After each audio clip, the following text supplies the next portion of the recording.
Itu tadi aksi dari Maizan. Ia begitu fasih membawakan karya-karya Marty Friedman. Maizan memang begitu mengagumi mantan gitaris Megadeth tersebut. Boleh dibilang, Marty adalah kiblat Maizan dalam bermain gitar. Sebagai diehard atau penggemar berat, Maizan juga banyak mengoleksi yang berbau Marty Friedman, mulai dari CD, DVD, pick gitar, majalah, bahkan sampai gitar yang pernah dipakai Marty.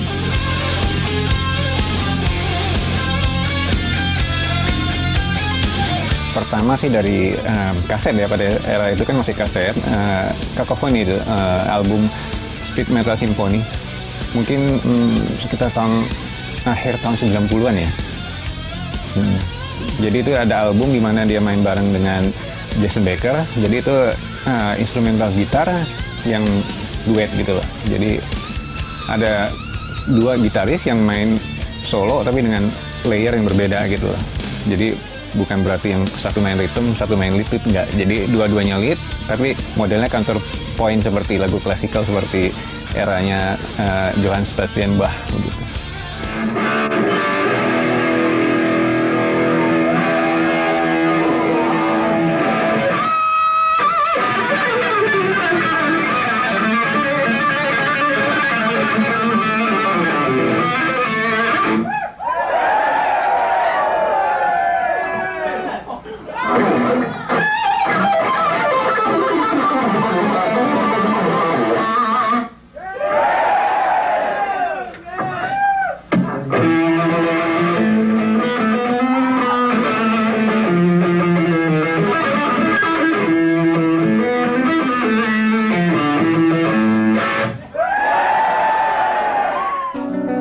Maizan tak menyangka jika pada perkembangan selanjutnya, Marty malah jadi sahabat baiknya.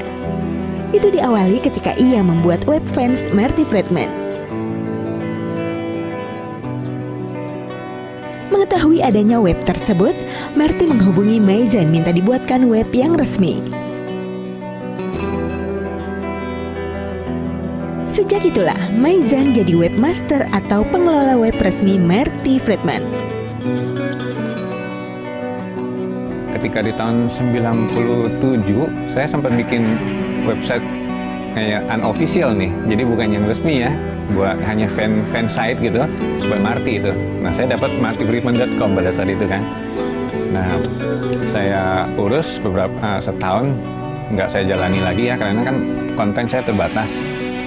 Nah, saya pegang aja terus itu sampai ada sekitar berapa tahun itu, dari 97 sampai 2002.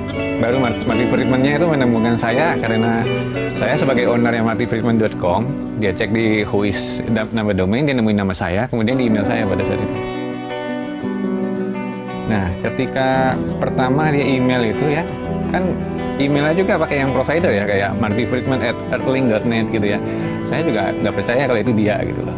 Jadi saya masih butuh beberapa hari ya sampai saya penasaran gitu ya, saya verifikasi akhirnya gitu. Nah, kemudian saya dapat ide ketika saya nonton video DVD Megadeth, The Making of Euthanasia, jadi making of album Euthanasia. Di akhir video itu dia ada wawancara dengan orang Jepang. Nah, di situ ngomong Jepang itu sangat fluent sekali gitu loh. Jadi saya pikir, wah saya dapat ide nih gitu. Kemudian saya email dia, saya bilang, bisa nggak besok jam 4 sore, telepon saya aja langsung ngomong bahasa Jepang aja, karena saya juga mahir bahasa Jepang, saya bilang begitu ya. Keesokan harinya, dia telepon saya jam 4 sore jamnya saya. Berarti itu jam 4 paginya dia ya. Nah, dia benar-benar telepon dan dia langsung ngomong bahasa Jepang. Kemudian saya cuma bilang, sorry, saya sebenarnya nggak bisa bahasa Jepang. Ini hanya sebuah tes untuk verifikasi kalau kamu itu asli, saya bilang gitu. Wah, dia ketawa terbahak-bahak dan dia bilang, tidak perlu verifikasi katanya. Saya main aja langsung di telepon. Kalau kamu memang fans besar saya, kamu pasti bisa mengenali stylenya saya kan. Kalau Marty itu kan stylenya memang di vibrato, di bending setengahnya gitu, yang agak-agak etnik Jepang gitu ya. Dia langsung main, saya langsung bisa kenalin. Karena ya, jujur ngomong di dunia yang bisa main kayak gitu cuma dia doang gitu loh. Dan dia bilang, dia mau mainin lagu dari album barunya dia, Hard and Fun katanya. Kemudian dia langsung main di telepon. Jadi saya cuma, ya saya syok gitu loh. Saya pikir, saya nggak pernah pikir saya bisa kenal dengan dia. Bahkan dia main di telepon gitu loh. Langsung di telepon saya sampai ya bisa dibilang udah gemetaran lah gitu. Hingga sekarang, web resmi Marty Friedman dipercayakan pada Maizen. Ini membuat hubungan Maizen dengan sang idola makin dekat. Dan bagi Maizen, menjadi kebanggaan tersendiri karena bisa dekat dengan gitaris kelas dunia itu. Sejak itu saya membuat dan saya yang maintain martyfriedman.com. Jadi sesuai nama dia, nggak ada min. Jadi memang benar-benar full nama dia martyfriedman.com.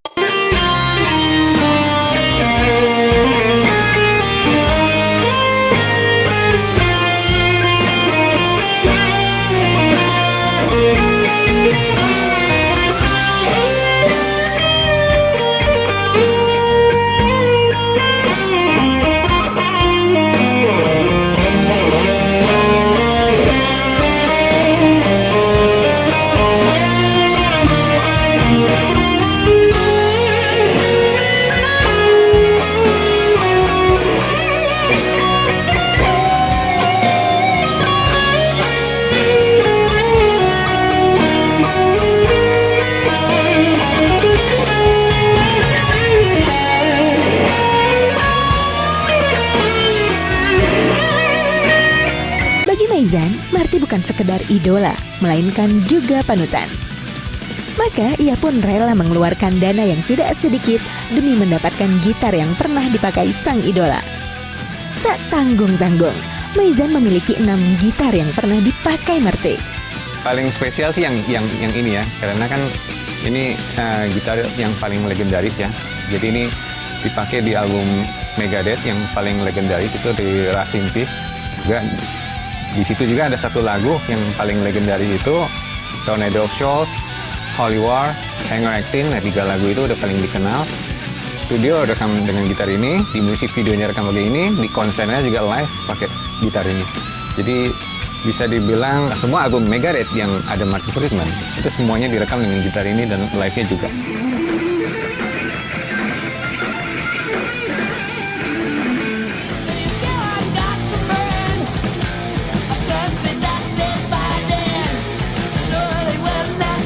Ini saya dapat dari lelang. Jadi waktu itu Marty sempat ngelelang 16 gitar Jackson dia yang dari era Megadeth. Itu untuk disumbangkan ke Tsunami Jepang. Saya ikut bidding, saya menang sekitar 6 gitar. Dan yang paling legendaris ini namanya Kelly No. 1. Itu ada juga Kelly No. 2. Jadi ada 2 yang sangat legendaris, Kelly No. 1 dan No. 2. Jadi Kelly No. 1 ini buat solo melodinya, Kelly No. 2 itu selalu buat rhythm. Sebenarnya lebih legendaris yang No. 2 karena yang No. 2 itu gitar pertama dia yang dia beli dengan duit dia sendiri gitu di tahun 85. Kalau gitar ini gitar endorsement Megadeth.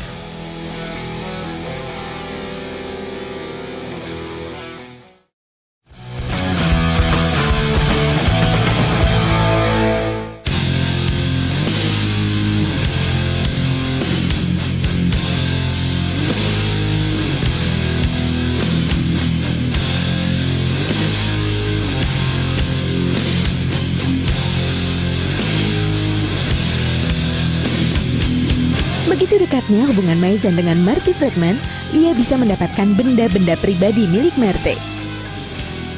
Benda-benda tersebut benar-benar langka karena tak dimiliki kolektor lain. Seperti kaset yang berisi demo lagu yang mungkin tak ada lagi orang yang memiliki. Salah satu yang paling spesial itu ya, ini demo tape ketika sebelum dia jadi artis. Ini adalah demo tape yang dikirim ke produser Shrapnel Records. Waktu itu dikenal juga dengan Brock Tanner ya. Nah itu produsernya namanya Mike Fernie. Jadi ini ada 5 lagu yang pertama dia bikin, dia kirim ke produser itu. Jadi ini bentuknya itu masih raw, masih belum belum di studio besar. Jadi ini benar-benar cuma ada satu di dunia ini. Marty-nya sendiri pun nggak punya. Saya nemu ini di eBay. Ketika itu saya sempat bidding, dan ini ada tulisan Marty Friedman di sini. 4 lagu raw, itu tahun 86 bulan Juni. Ya. Nah ini saya sempat tunjukin ke Marty-nya sendiri. Wah dia kaget juga nih. Kamu dapat dari mana nih katanya. Dan ini masih sangat, ya bisa dibilang kalau saya publikasi ini Marty masih malu gitu loh, karena masih raw sekali.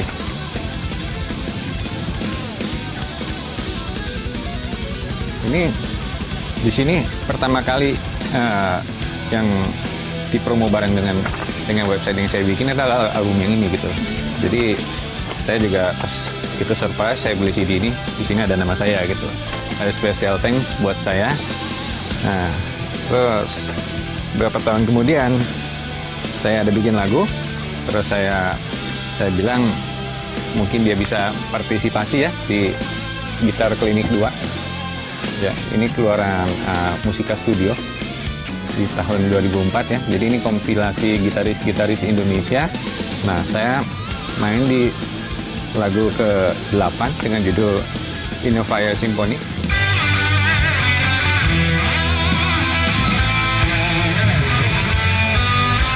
Nah, ini ada featuring Marty Friedman di 8 bar terakhir.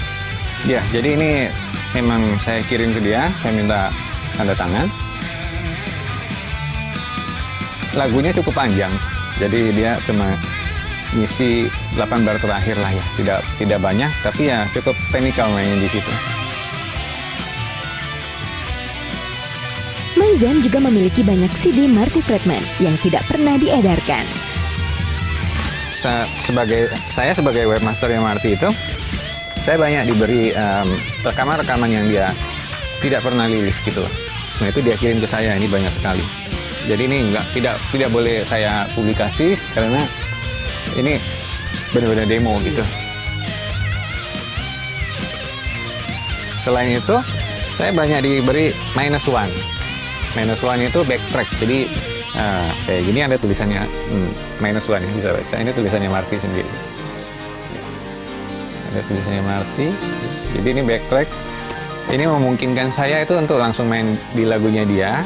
Itu banyak yang mempertanyakan juga, kenapa kamu punya backtracknya, kenapa kamu punya minus one aslinya gitu. Nah saya dapat semua ya bisa dibilang eksklusif gitu loh dari Marty. Banyak saya diberi yang orang lain tidak pernah bisa mendapatkannya gitu.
Spesial lain adalah satu set pick gitar Marty yang tidak dijual di pasaran.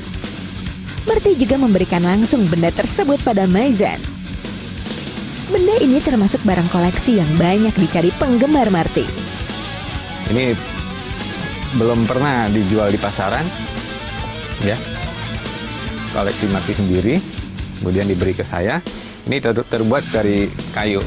Jadi Marty Friedman senang ini untuk main akustik katanya biasanya. Jadi kalau buat main akustik itu bunyinya lebih adem gitu. Tapi kalau dia buat elektrik, dia selalu pakai bahan yang nylon gitu seperti stick yang standar gitu.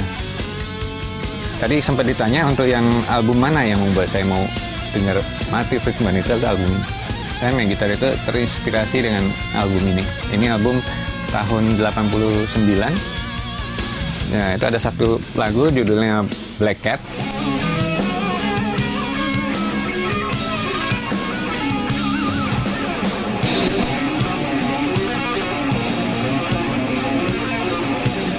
Nah, sejak saya dengar solonya Black Cat itu, di situ ada arpeggio yang cepat sekali. Nah, saya mulai belajar gitar giat itu dari sana. Gitu.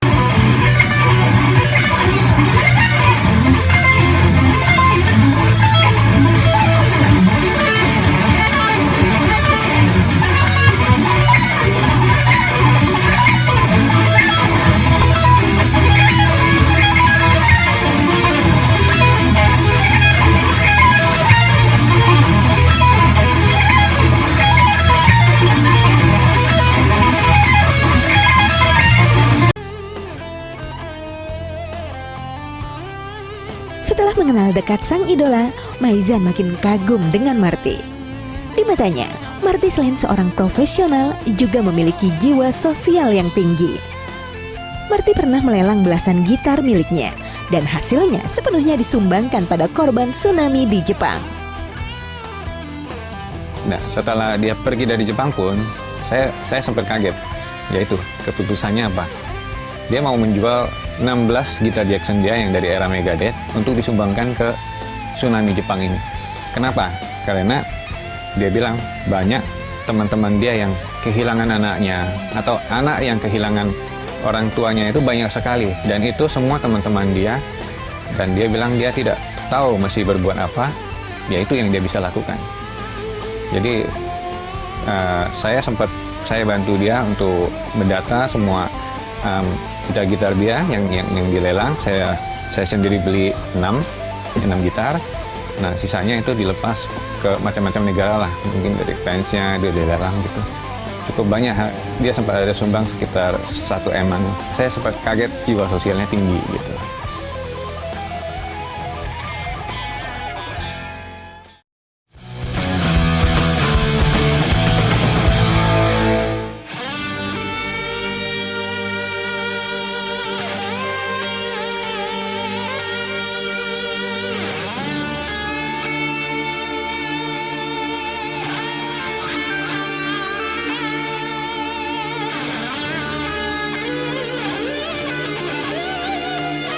Bicara tentang Marty Friedman memang tak bisa dilepaskan dari gitar. Dan Maizan begitu fasih bercerita mengenai gitar yang dipakai Marty. Bahkan 6 gitar tersebut kini berada di tangannya. Di sini ada 3 gitar legendarisnya dia ya. Jadi itu Kelly No. 1 yang ini, belakangnya ini. Kemudian Kelly No. 2. Nah, yang ini Firebird, cukup terkenal juga dari era album pertama Megadeth. Kemudian ini koleksi dia yang lainnya. Nah, dari sekian banyak gitar ini saya sempat beli 6 ya. Jadi di sini ada 4. Untuk yang Kelly No. 1 ini gitarnya yang ini. Jadi headstock pun sudah hilang sebagian. Ya, ceritanya sih tabrakan dengan pemain bassnya, dan ini sangat banyak bocel. Kemudian di sini belakang ini ada nama Marty Friedman dalam tulisan Jepang. Jadi ini memang rusak karena konser. Ceritanya 10.000 konser baru bisa membuat ini. Kemudian dia tulis namanya di situ. Di sini ada tulisan No. 1. Kelly No. 2-nya yang ini. Ini salah satu gitar pribadi dia yang pertama. Jadi gitar pertama dia sebenarnya yang ini. Dia beli dengan duit dia sendiri. ceritanya sih tahun 85 pinjam duit orang tua. Ya, kemudian yang gitar Firebird ini nih, nah itu yang ini. Nah ini sih bukan number 3 ya, tapi ya ini gitar encore, jadi selalu dipakai untuk penutupan acara. Jadi kalau di akhir acara dia mesti ada gitar yang bentuknya unik.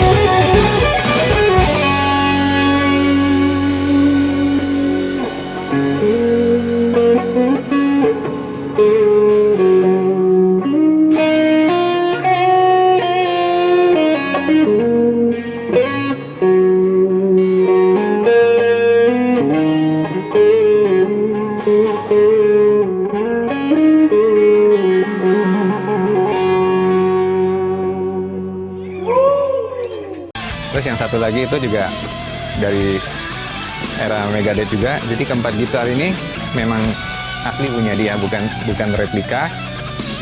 Kalau gitar-gitar yang lain ini seperti ini, Marty suka pakai di recording. Ini bukan milik dia, namun kayak Gibson Les Paul Custom Shop ini selalu dia pakai buat recording. Yang ini Fender Telecaster. Kemudian Stratocaster itu juga sering dia pakai buat recording. Jadi Marty juga bilang saya mesti punya.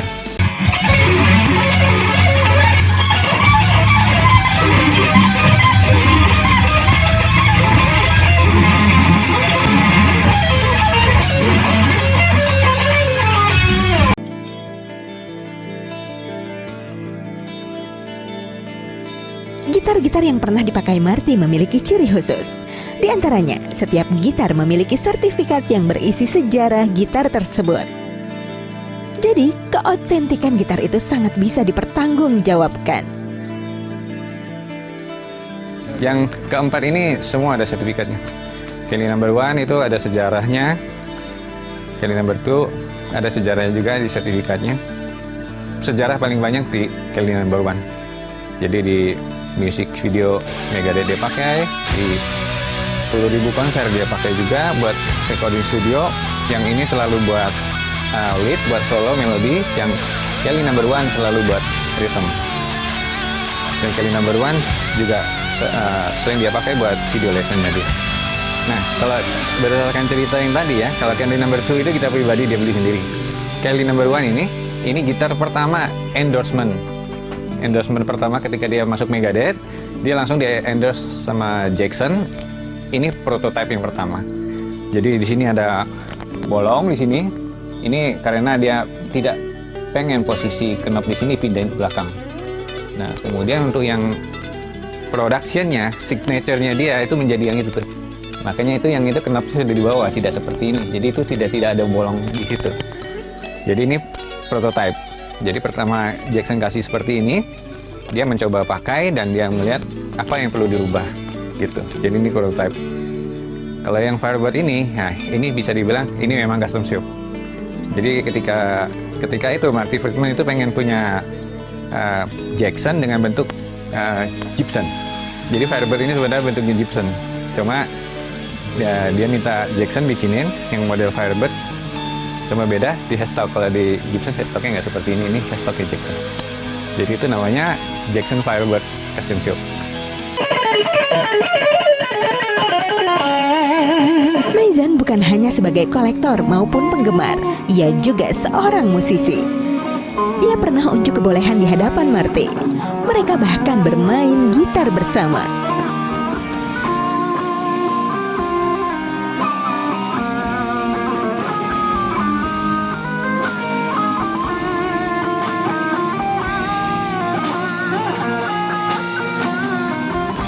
Ini tentu sebuah kesempatan yang tak banyak orang bisa mendapatkannya. Nah, ketika main dengan dia itu ya saya tidak pernah expect ya, karena pada saat itu saya hanya pengen ketemu ya. Nah, ketemu di Singapura, yang kemudian memang dia datang ke Singapura itu dalam rangka memang untuk show-nya Ame. Jadi Ame itu penyanyi nomor 1 di Taiwan, kemudian dia menjadi gitarisnya. Nah, di sana saya dikasih akses untuk main di stage-nya, kemudian bisa main bareng dengan dia. Kita sempat main lagunya Marty sendiri, Devil Take Tomorrow. Di situ kita main bareng. Ya, saya dikasih akses juga ke alat-alat dia, ke pedalnya dia. Saya boleh coba, saya bisa coba gitar-gitarnya dia. Gitu. Saya juga bisa bareng dengan mobilnya dia, bisa makan siang dengan dia. Sempat dia tukar kalung ini. Hubungan kerja sama Maizan dengan Marty tetap terjalin dengan baik. Ke depan, Maizan sudah punya rencana untuk membuatkan Marty Instagram. Maizan memang termasuk beruntung bisa menjalin persahabatan dengan idolanya. Dengan begitu, ia bisa menimba ilmu dari Marty secara langsung.